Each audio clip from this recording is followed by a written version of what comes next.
जिले की हलचल। आकाशवाणी लखनऊ से प्रस्तुत है जिले की हलचल। आज सुनिए उन्नाव और बागपत जिलों की हलचल। पहले सुनते हैं उन्नाव जिले की हलचल। आलेख और स्वर है विकास शुक्ला का। भारतीय एकता व अखंडता का महापर्व गणतंत्रोत्सव जिले में हर्षोल्लास के साथ मनाया गया, जहां सभी सरकारी व अर्ध सरकारी विद्यालयों व कार्यालयों में ध्वजारोहण किया गया। वहीं कलेक्ट्रेट में जिलाधिकारी गौरांग राठी ने ध्वजारोहण कर संविधान की शपथ दिलाई तथा पुलिस लाइन में मुख्य अतिथि राज्य मंत्री उच्च शिक्षा विभाग रजनी तिवारी ने ध्वजारोहण कर परेड की सलामी ली। उन्होंने सभी को देश के शीर्ष पर्व की शुभकामनाएं देते हुए कहा कि हमारे देश की परंपरा रही है कि हम सर्वधर्म समभाव के साथ अपनी अखंडता को अक्षुण्ण रखने में सफल रहें। इसके लिए हम सभी भारतवासियों को सदैव कटिबद्ध रहकर अपने वीर अमर सपूतों की शहादतों को निरर्थक नहीं होने देना है। जिस प्रकार देश के यशस्वी प्रधानमंत्री आज लाल किले से पूरे भारत वर्ष को एकता और समृद्धि का संकल्प दिला रहे हैं, वही आज मैं उन्नाव के इस भव्य मंच से जनपद वासियों की ओर से स्वयं पूरे देश को शुभकामनाएं देती हूँ। वहीं विद्यालयों के छात्र छात्राओं द्वारा रंगारंग सांस्कृतिक व देशभक्ति कार्यक्रम प्रस्तुत किए गए तथा उत्कृष्ट कार्य करने वाले पुलिसकर्मियों व अधिकारियों को प्रशस्ति पत्र देकर सम्मानित किया गया। जिले में जल संरक्षण को बढ़ावा देने के लिए जल जीवन मिशन योजना के अंतर्गत जिलाधिकारी गौरांग राठी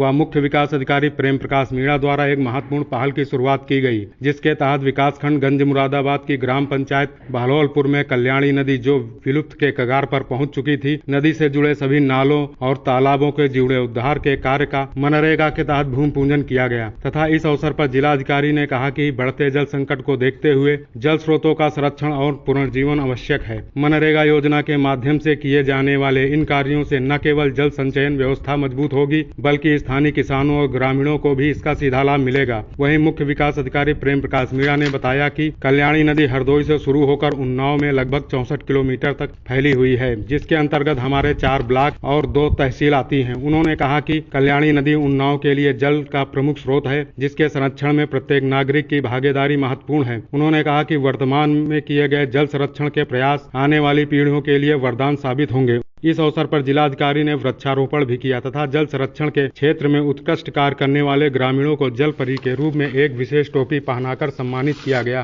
तथा जल संरक्षण के प्रति उनकी प्रतिबद्धता और प्रयासों की सराहना की गई।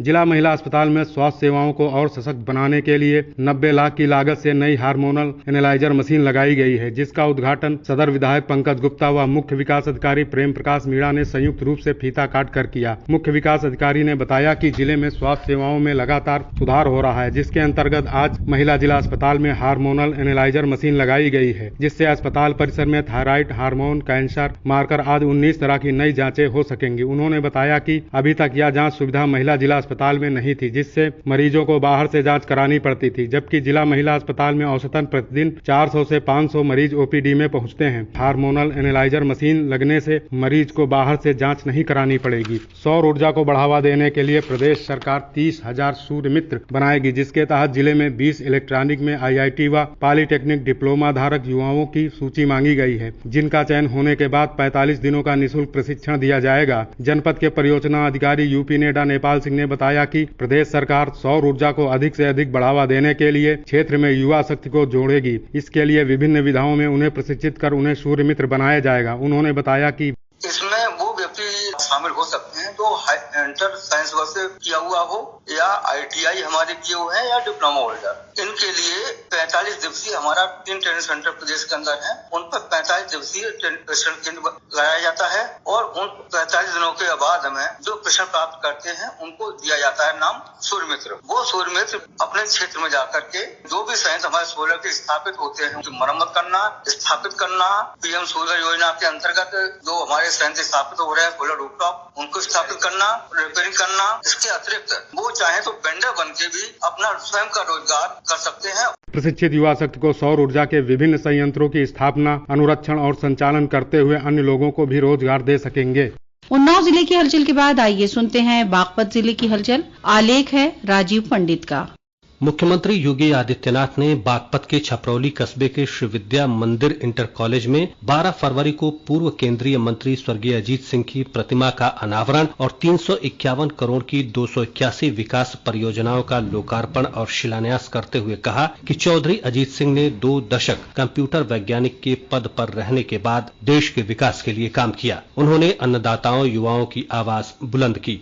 उन्होंने कहा कि पुलिस की भर्ती बगैर किसी भेदभाव के हो रही है। 1.5 से 2 माह में 60,200 युवा भर्ती होकर ट्रेनिंग के लिए चले जाएंगे। हम युवाओं के दम पर कानून व्यवस्था बना रहे हैं। मुख्यमंत्री ने कहा कि बागपत में दिल्ली देहरादून इकोनॉमिक कॉरिडोर के पास औद्योगिक कॉरिडोर भी बनेगा, जिससे रोजगार के बेहतरीन अवसर प्राप्त होंगे। गन्ना भुगतान को लेकर कहा कि 8 साल में 2,72,600 करोड़ रुपए का गन्ना भुगतान किया गया, जो पिछले 22 साल में किए गए गन्ना भुगतान से 60,000 करोड़ रुपए से अधिक है।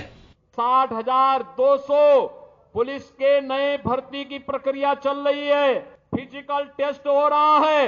अगले 1.5 से 2 महीने के अंदर इनकी ट्रेनिंग का कार्यक्रम आगे बढ़ेगा और इस साल के अंत तक यूपी पुलिस को 60,200 नए पुलिस कार्मिक मिलेंगे।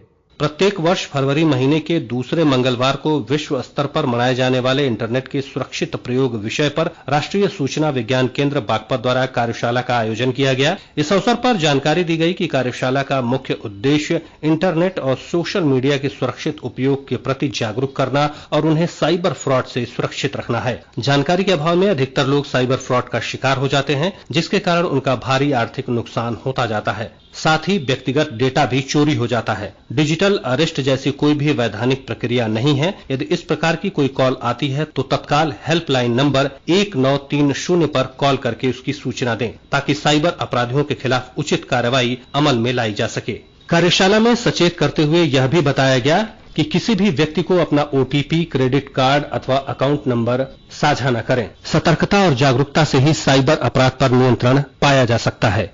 नेहरू युवा केंद्र के नेतृत्व में जिला संयुक्त चिकित्सालय और सामुदायिक स्वास्थ्य केंद्र बागपत में 25 युवाओं की तैनाती की गई है, जिन्हें 30 दिनों तक अस्पताल में विभिन्न कार्यों में योगदान देकर अनुभव प्राप्त करने का अवसर मिलेगा। नेहरू युवा केंद्र बागपत के उपनिदेशक अरुण कुमार तिवारी ने बताया कि सेवा से सीखे कार्यक्रम के तहत मेरा युवा भारत प्लेटफॉर्म के माध्यम से 25 युवाओं का चयन किया गया है, जो अस्पताल में मरीजों की सहायता करेंगे और अस्पताल प्रशासन के विभिन्न कार्यों में स्वैच्छिक योगदान देंगे। धन्यवाद देना चाहूंगा भारत सरकार का। भारत युवा पोर्टल के माध्यम से बच्चे चयनित करके हमारे यहाँ भेजे हैं और मुझे बताते बड़ी खुशी हो रही है कि ये लोग 15 दिन में इतने अच्छे से पूरी हॉस्पिटल में जो क्राउड मैनेज करते हैं, OPD पर्ची के लिए कैसे हेल्प करते हैं, कैसे दवाइयाँ बढ़ती हैं उसमें हेल्प करते हैं, पेशेंट शिफ्ट हो रहा है, इमरजेंसी कैसे मैनेज हो रही है, लैब में कैसे जांच हो रही है।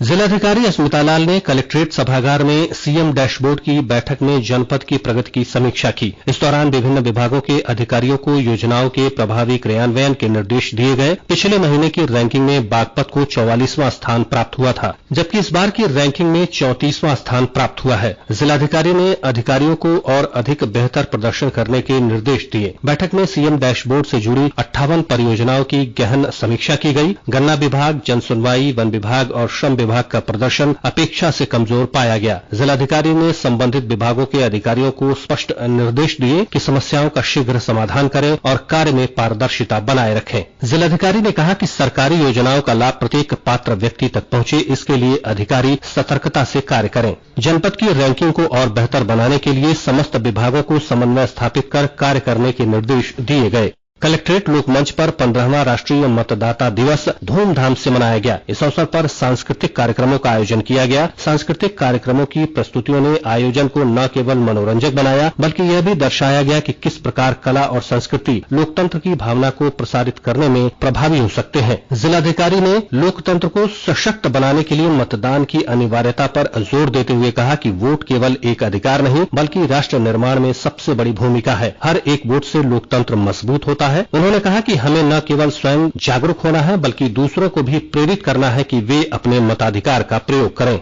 ये था आकाशवाणी लखनऊ के क्षेत्रीय समाचार एकांश द्वारा प्रस्तुत जिले की हलचल का आज का अंक।